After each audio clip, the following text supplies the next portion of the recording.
வணக்கம் நண்பர்களே, இன்றைய பதிவில் வந்து நம்ம வந்து முட்டையோட மெடிக்கல் பெனிஃபிட்ஸ் என்னன்னு பார்க்கலாங்க. அதாவது எக்கோட வந்து மருத்துவ குணங்கள் என்னங்கிறத நம்ம பார்க்கலாம். ஸோ நம்ம எக்குன்னு எடுத்துட்டோம்னாலே இது வந்து வெள்ளைக்கரு மஞ்சக்கரு ரெண்டாக பிரிச்சுக்கலாங்க. வெள்ளைக்கருவில் வந்து முக்கியமாக வந்து நம்மளுக்கு அதிகமாக ப்ரோட்டீன்ஸ் இருக்குது. மஞ்சக்கருவில் பார்த்தோம்னா முக்கியமாக வந்து நம்மளுக்கு அதிகமாக கொலஸ்ட்ரால் ஃபேட்ஸ் அதிகமாக இருக்குன்னு சொல்கிறாங்க. ஸோ அதனாலேயே வந்து இந்த முட்டையை வந்து எடுத்துக்கிட்டோம்னா வெயிட் அதிகமாக கூடிரும்ட்டு நிறைய பேர் வந்து பயப்படுறாங்க. அடுத்து வந்து இந்த கொலஸ்ட்ரால் அது அதிகமாக இருக்கனால வந்து நம்மளுக்கு ஹார்ட் ப்ராப்ளம் அந்த மாதிரி ஹார்ட் அட்டாக் இந்த மாதிரிலாம் வந்துருமாட்டு நிறைய பேர் பயப்படுறாங்க. ஸோ அந்த முட்டையை வந்து அதனாலே வந்து எடுத்துக்கிறதுக்கு ரொம்ப பேர் தவிர்க்கிறாங்க. சில பேர் பார்த்தோம்னா வெள்ளைக்கரு மட்டும் நம்ம எடுத்து சாப்பிட்டு இருக்காங்க. ப்ரோட்டீன் அதிகமாக இருக்கனால அதை மட்டும் எடுத்து சாப்பிட்ருக்காங்க. ஸோ உண்மையாகவே வந்து இந்த முட்டையில் வந்து நம்ம எடுத்துக்கிறது மூலமாக ஹார்ட் ப்ராப்ளம் வருமா, இல்லை இந்த ப்ரோட்டீன் கான்டென்ட் இல்லாமல் வேறு ஏதாவது மல்டி விட்டமின்ஸ் இதில் இருக்கா, வேறு ஏதாவது மினரல்ஸு வந்து தாது பொருட்கள் இதில் இருக்கா, வேறு மருத்துவ குணங்கள் இதில் முட்டை எடுத்துக்கிறது மூலமாக நம்மளுக்கு இருக்கா அப்படின்றத பற்றி இந்த பதிவில் டீட்டெயிலாக பார்க்கலாங்க. ஸோ அப்படி நம்ம எடுத்துக்கிட்டாலும் இந்த ஒரு நாளைக்கு வந்து எத்தனை முட்டைகள் எடுத்துக்கலாம், ஸோ இந்த முட்டையை எடுத்துக்கிற விதம் வந்து நம்மளுக்கு வந்து பச்சை முட்டை எடுத்துக்கிறது நல்லதா, இல்லை வந்து பாயில் பண்ணி சாப்பிட்டா நல்லதா, இல்லை பொரியல் பண்ணி சாப்பிட்டா நல்லதா, ஸோ அப்படிங்கிற டீட்டெயிலும் நம்ம இந்த பதிவில் தெளிவாக பார்க்கலாங்க.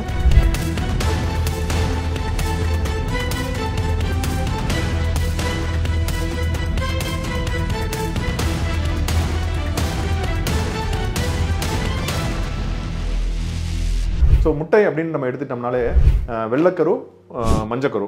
வெள்ளைக்கருவில் பார்த்தோம்னா ஒரு 3 கிராம் வந்து ப்ரோட்டீன் இருக்குது. அதே மாதிரி மஞ்சக்கருவிலையும் கிட்டத்தட்ட 3 கிராம் ப்ரோட்டீன் இருக்குது. இந்த மஞ்சக்கருவில் வந்து ப்ரோட்டீன் இல்லாமல் நம்மளுக்கு வந்து விட்டமின்ஸை பொறுத்தவரை A, D, E, K and B12 and B6 அதிகமாக இருக்குது. ஸோ அந்த விட்டமின் ஏ பார்த்தோம்னா நம்மளுக்கு கண்களுக்கு நல்லது. கேரட்டில் வந்து அது அதிகமாக இருக்குது. அதில் பீட்டா கேரோட்டின்கிற காம்போனன்ட் அதிகமாக இருக்குது. ரெண்டாவது டி பார்த்தோம்னா நம்மளுக்கு போன் ஹெல்த்துக்கு ரொம்ப நல்லது. அப்புறம் வந்து பார்த்தோம்னா B12 B6லாம் வந்து பார்த்தோம்னா நரம்புகளுக்கு ரொம்ப நல்லது. மூளை வளர்ச்சிக்கோ தண்டுவட நரம்புகளுக்கோ ரொம்ப நல்லதாக கருதப்படுது. அடுத்தபடியாக பார்த்தோம்னா இதில் வந்து செலினியம் சொல்லக்கூடிய முக்கியமான தாது பொருட்கள், அதாவது மற்ற உணவுகளில் இல்லாத வந்து இது வந்து 22% நம்மளுக்கு வந்து இந்த முட்டையில் கிடைக்குதுங்க. அது மட்டும் இல்லாமல் அது பார்த்தோம்னா இதில் வந்து நம்மளுக்கு அதிகமாக வந்து calcium, iron, potassium, zinc, magnesium போன்ற தாதுக்கள்லாம் வந்து இது அதிகமாக இருக்குது. விட்டமின் இ குறிப்பாக பார்த்தோம்னா vitamin E anti accident property வந்து இதில் அதிகமாக இருக்குது. ஸோ இந்த உடம்புல இருக்கக்கூடிய ஆக்சிடேட்டிவ் ஸ்ட்ரெஸ் எல்லாம் கம்மி பண்ணி ஓவரால் ஜென்ரல் ஹெல்த்தை வந்து நம்மளுக்கு வந்து இந்த முட்டை எடுக்கிறது மூலமாக நம்மளுக்கு கிடைக்குது. நெக்ஸ்ட் பார்த்தோம்னா இந்த முட்டையில் வந்து 77 கலோரிஸ் நம்மளுக்கு கிடைக்குதுங்க. 6 கிராம் ப்ரோட்டீன் கிடைக்குது, 5 கிராம் ஃபேட் கிடைக்குது. நம்மளுக்கு கார்போஹைட்ரேட் மாவுச்சத்து வந்து இதில் குறைவாக தான் இருக்குது. ஸோ நம்மளுக்கு வந்து 5 கிராம் வந்து ஃபேட் நம்மளுக்கு இருந்தாலும் அதில் வந்து 200 மில்லிகிராம் தான் நம்மளுக்கு இதில் கொலஸ்ட்ரால் கிடைக்குது. அதுவும் குறிப்பாக வந்து அன்சாச்சுரேட்டட் ஃபேட்ஸ் தான் நம்மளுக்கு இதில் இருக்குது. குறிப்பாக mono unsaturated fats, poly unsaturated fats.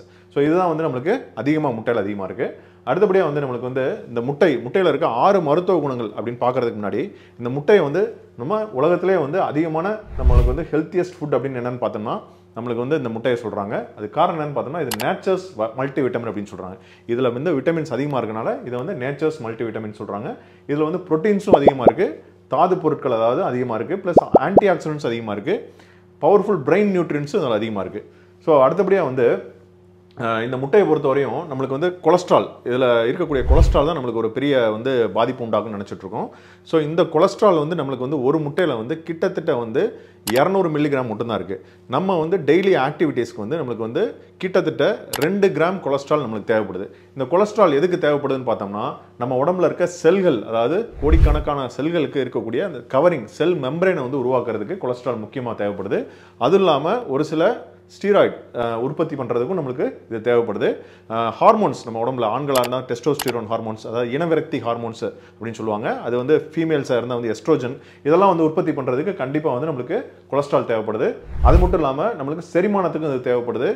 மூளைகள் வேலை செய்கிறதுக்கும் நரம்புகள் நல்லா இயங்குறதுக்கும் கொலஸ்ட்ரால் ரொம்ப ஹெல்ப் பண்ணுது அப்படின்னு சொல்கிறாங்க. சில சமயங்களில் வந்து கொழுப்புகளை வந்து உடைச்சு நம்மளுக்கு அந்த நியூட்ரியன்ஸை வந்து ப்ராப்பராக அப்சார்ப் பண்ணுறதுக்கும் இந்த கொலஸ்ட்ரால் உதவுது அப்படின்றாங்க. ஸோ இதில் இருக்கக்கூடிய கொலஸ்ட்ரால் பார்த்தோம்னா நல்ல கொலஸ்ட்ரால், அதாவது அன்சாச்சுரேட்டட் ஃபேட்ஸ் அப்படின்னு சொல்லுவாங்க. இந்த அன்சாச்சுரேட்டட் ஃபேட்ஸ் என்ன பண்ணுன்னு பார்த்தோம்னா உடம்புல இருக்க நல்ல கொலஸ்ட்ரால், அதாவது HDL கொலஸ்ட்ராலை வந்து அதிகப்படுத்துங்க.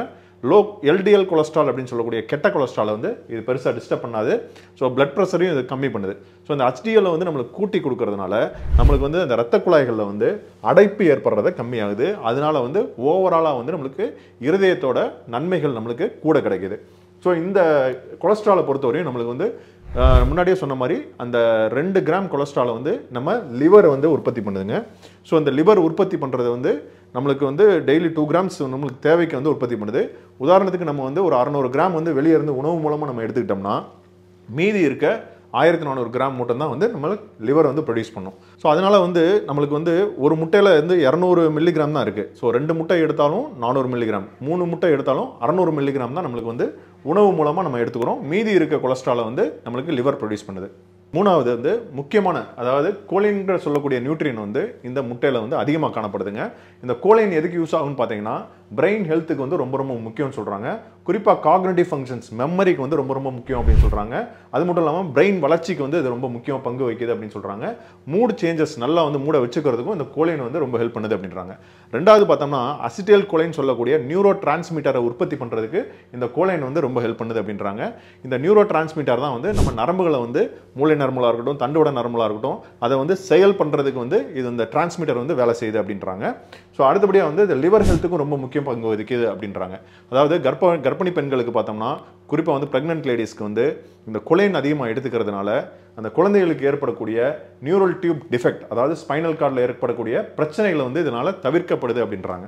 ஸோ அதனால் வந்து கொலைன் அப்படின்ற காம்போனன்ட் வந்து குறிப்பாக அந்த நியூட்ரியன் வந்து நம்மளுக்கு வந்து எக்கில் அதிகமாக இருக்குது. 113 மில்லிகிராம் வந்து நம்மளுக்கு வந்து ஒரு எக்கில் இருக்குது அப்படின்ட்டு ஆய்வுகள்லாம் சொல்கிறாங்க. குறிப்பாக வந்து 4வது பார்த்தோம்னா புரோட்டீன்ஸ், அதாவது புரதங்கள் பார்த்தோம்னா நம்மளுக்கு வெள்ளைக்கருலையும் அதிகமாக இருக்குது, மஞ்சக்கருலையும் அதிகமாக இருக்குது. இது குறிப்பாக வந்து கிட்டத்தட்ட 6 கிராம் நம்மளுக்கு வந்து புரதம் வந்து முட்டையில் கிடைக்குது. இந்த புரதம்ல வந்து முக்கியமாக நம்ம பார்க்கக்கூடியது என்னன்னு பார்த்தோம்னா அமினோ ஆசிட்ஸ்.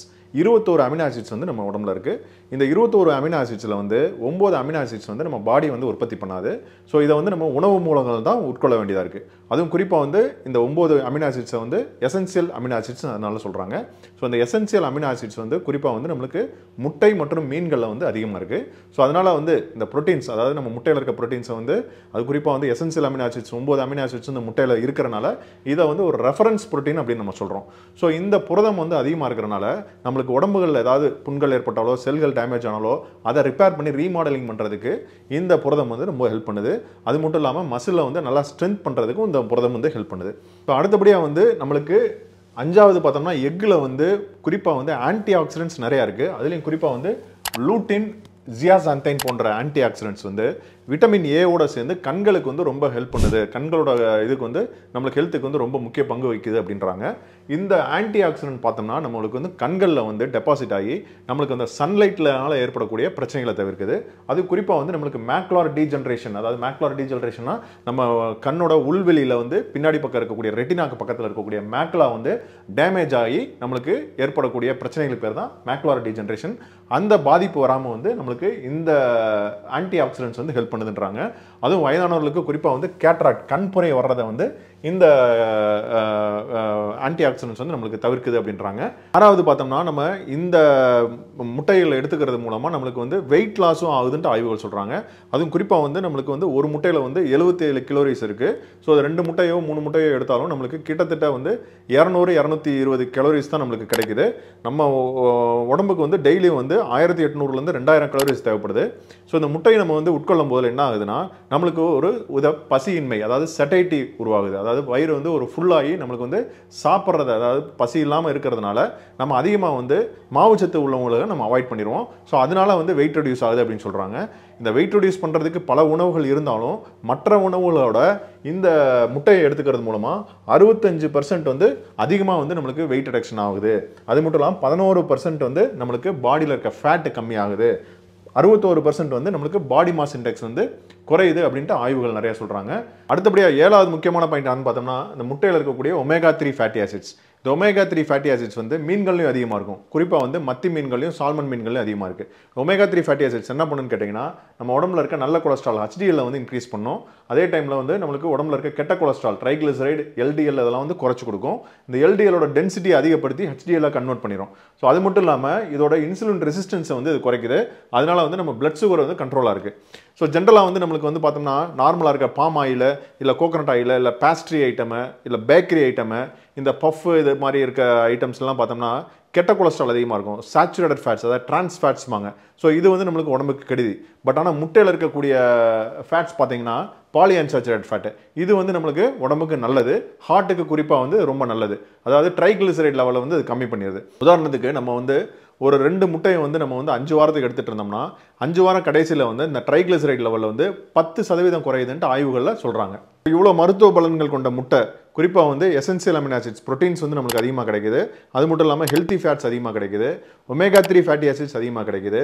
விட்டமின் ஏ போன்ற சத்துக்கள் அதிகமாக கிடைக்குது. ஒரு சில ஆன்டி ஆக்சிடென்ட்ஸ், கண்களுக்கு தேவையான ஆன்டி ஆக்சிடென்ட்ஸ் நிறைய கிடைக்குது. ஸோ இந்த மாதிரி பல மருத்துவ குணங்கள் கொண்ட முட்டையை வந்து நம்ம டெய்லி வந்து ஒரு முட்டை எடுத்துக்கிறதுல தப்பே கிடையாதுங்க. அதுவும் குறிப்பாக வந்து மாவுச்சத்து குறைவாக, அதாவது கார்போஹைட்ரேட்ஸ் போன்ற உணவுகளை வந்து நம்ம கம்மியாக எடுத்துக்கிட்டா கண்டிப்பாக வந்து இது 2லேருந்து 3 முட்டை வரையும் நம்ம டெய்லி இதை உணவில் நம்ம எடுத்துக்கலாம். ஸோ இந்த மாதிரி முட்டையை வந்து நம்ம எடுத்துக்கிறதுனால எந்த விதமான ஹார்ட் ப்ராப்ளமோ வெயிட் கெயினும் இருக்காது. ஸோ இந்த மாதிரி முட்டையை நம்ம எப்படி எடுத்துக்கலாம்னு பார்த்தோம்னா, ஜென்ரலாக வந்து முட்டையை வந்து நம்ம அவிச்சு சாப்பிட்றது ரொம்ப நல்லதுங்க. ஏன்னா வந்து அதில் வெறும் ஸ்டீம் மட்டும் தான் இருக்கும். இப்போ ஆஃப் பாயில், ஆம்லேட் இதெல்லாம் எடுத்துட்டோம்னா நம்ம ஆயில் யூஸ் பண்ணியிருப்போம், அதில் வந்து நல்லெண்ணெய் யூஸ் பண்ணியிருப்போம், சில சமயம் வந்து கடலெண்ணெய் யூஸ் பண்ணியிருப்போம். அதில் வந்து அன்சாச்சுரேட்டட் ஃபேட்டி ஆசிட்ஸ் இருந்தாலுமே நம்ம அதில் இருக்க எக்ஸ்ட்ரா கலோரிஸையும் நம்ம சேர்த்து எடுத்துக்கிறதுனால நம்மளுக்கு வெயிட் இன்க்ரீஸ் ஆகிறதுக்கான வாய்ப்புகள் இருக்குது. ஸோ அதனால் வெறுமனையாக வந்து நம்மளை பாயில் பண்ண எக் எடுத்துக்கிறது ரொம்ப நல்லதுன்னு சொல்கிறாங்க. அதுவும் குறிப்பாக வந்து நம்மளுக்கு வந்து அதில் இருக்க கலோரிஸும் நம்மளுக்கு வந்து கரெக்டாக அளவாக கிடைக்கும் அப்படின்றது ஒரு காரணமாக இருக்குது. ஸோ முன்னாடிலாம் பார்த்தீங்கன்னா அமெரிக்கன் ஹார்ட் அசோசியேஷன் என்ன சொன்னாங்கன்னா வந்து கொலஸ்ட்ரால் வந்து 300 மில்லிகிராம் மேலே நம்ம எடுத்துக்கிட்டால் வந்து ஹார்ட் அட்டாக் வர்றதுக்கான வாய்ப்புகள் இருக்குன்னு சொன்னாங்க. அதே மாதிரி வந்து டைப் 2 டயபெட்டிஸ் வர்றதுக்கான வாய்ப்புகள் அதிகமாக இருக்குன்னு சொன்னாங்க. குழந்தைகளுக்கு வந்து நம்மளுக்கு வந்து அலர்ஜிக் ரிஸ்க் இந்த முட்டை சாப்பிட்றதுனால வருதுன்னு சொல்லிட்டு இருந்தாங்க. பட் இப்போ இருக்க ஸ்டடீஸ் எல்லாம் வந்து நம்ம இம்ப்ரூவைஸ் பண்ணி ரேண்டமைஸ் கண்ட்ரோல் ட்ரையல்லாம் பார்த்து இப்போ என்ன சொல்கிறாங்க அப்படின்னு பார்த்தோம்னா, இப்போ இருக்க முடிவில் அவங்க சொல்கிறது வந்து முட்டையில் வந்து நம்ம எடுத்துக்கிறதுனால ஹார்ட்டில் வந்து எந்த ப்ராப்ளம் வர்றதுக்கான வாய்ப்புகள் இல்லை அப்படின்றத உறுதிப்பட சொல்கிறாங்க.